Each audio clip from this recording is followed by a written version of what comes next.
You ain't no boss, Ricky. Just a fat cop that, well, you took your name from a real one out the street. Ricky Ro's volume is now like Death Row record. So you got Rick Ross on Joe and Jada. You got Ross telling Mal to you know what. And moms, which is crazy. I don't talk about nobody's mother. That's just not me. Then you got him dissing the gun and my man Murder on there. To me, Rick Ross jokes is getting dropped. Murder clean. My boat. Yo mow my lawn. Don't care about none of that.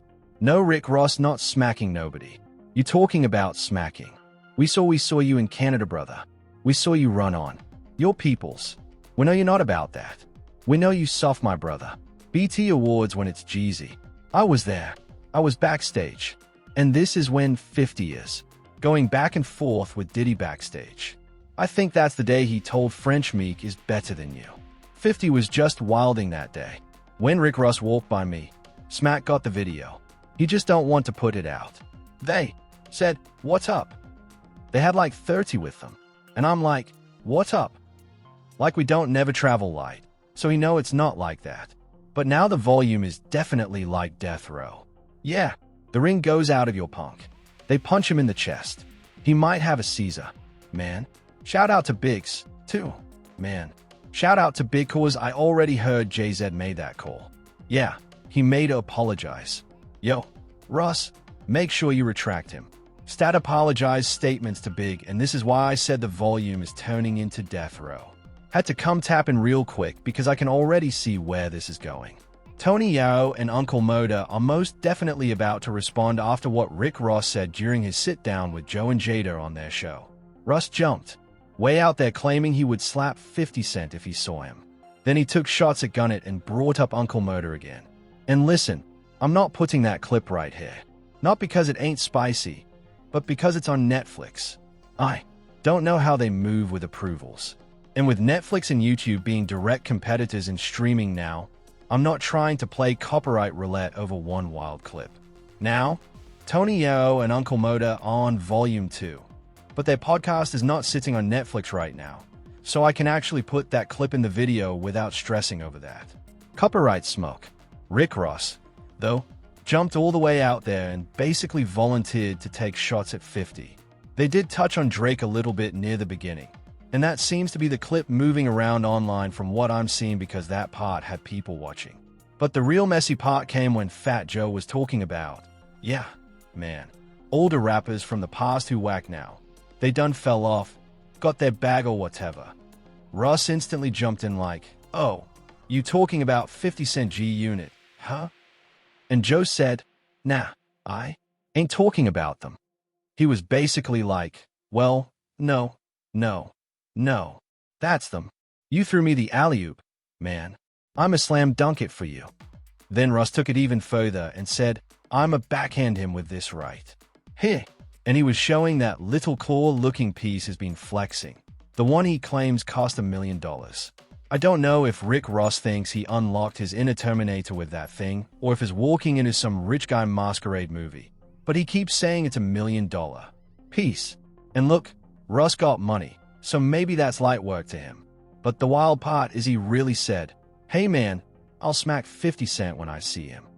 Now, after hearing what Tony Yayo and Uncle Moda said, you already know they had to respond because Ross was not just coming at 50. He was talking about Gunnet, Uncle Moda, and basically stepping on people tied to the same volume network, too. So, this got laid real fast on camera. Colin Cowherd owns the Volume Network, and that's where Tony Yayo and Uncle Moda have their podcast. Fat Joe and Jada Kiss are on that same platform, too. And if you remember, Shannon Sharp used to be over there as well. They also got Club 520, Royal Mail, and a bunch of other shows under that whole Volume and iHeartMedia umbrella. So, this ain't just random podcast chatter anymore. This is people connected through the same network getting pulled into messy rap politics. That's why Tony Yayo was saying, "Man, with a new Death Row or something." Because all these beefs are crossing paths while everybody is under the same roof. So, at this point, they almost have to respond. It's hitting the blogs. They are podcasting now. They are on the MIC, and the streets expect them to address it. So, just keeping it 100, they took it there, too. because they also brought up that Ross and Jeezy situation. Yayo said he heard there is footage out there, but nobody wants to release it, showing what allegedly happened behind the scenes when they crossed paths with Rick Ross and nothing was said. Then he said Ross and Jeezy supposedly had their tense moment too. Gucci Mane has spoken on that story before, and the way gets told Jeezy allegedly pushed up on Ross during a time when their beef was heated. That is why Yayo made it clear Ross might not want that conversation, because once you start talking like that, people pull up every old moment, especially Canada. Like he said, Ross, you really don't want to get into that. And Ross is going to have to wear what happened in Canada forever cause that's on the internet. So people going to come at you with that jab. But to be honest, I don't think Ross cares at all. He seems to look at this like straight marketing. A chance to push his book, grab attention, and borrow the same guerrilla promo playbook that 50 Cent has used for years. Real talk. In Ross' mind, it feels like now I'm going to use the guerrilla marketing tactic that 50 Cent uses.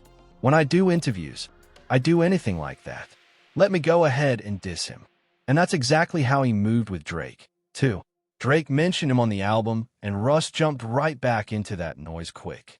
Now, with the big situation, that's the part one talked about the other day because it really didn't make sense to me. Russ was going at Biggs with his little brother angle, and it looked like he was bothered by what was said on the Rory and Mal show. Roy basically said it was weird how Ross inserted himself into the battle like that. Now Ross said Drake basically co-signed Biggs. Like Drake was telling him, yeah, do your thing on your new album while they were on that media run. So from the outside, people looked at it like, hey bro, this looked weird. That's what Roy said. And that one little comment made Ross turn the whole dial up fast. Russ went all over the place after that, talking spicy and even bringing his brother into it, which still does not really make sense to me because Jay-Z was one of the main people who co-signed Russ when he came into Def Jam. Russ always rocked with Jay-Z, and Biggs is Jay-Z's partner. So that made the whole thing look extra awkward. Moke say this, hey, Big Spark, you got somebody that love you. You got somebody that really love you. I'ma leave it at that. Now, and I love that person, too. So, and when Russ started downplaying Biggs over money and legal stuff, he said, man, you got caught with 20 bags of weed. But I'm like, bro, whether he got caught with that or not, people online say it was more like a conspiracy case tied to smoke business. So that jab was messy real fast. But it felt like Russ was mocking that whole situation.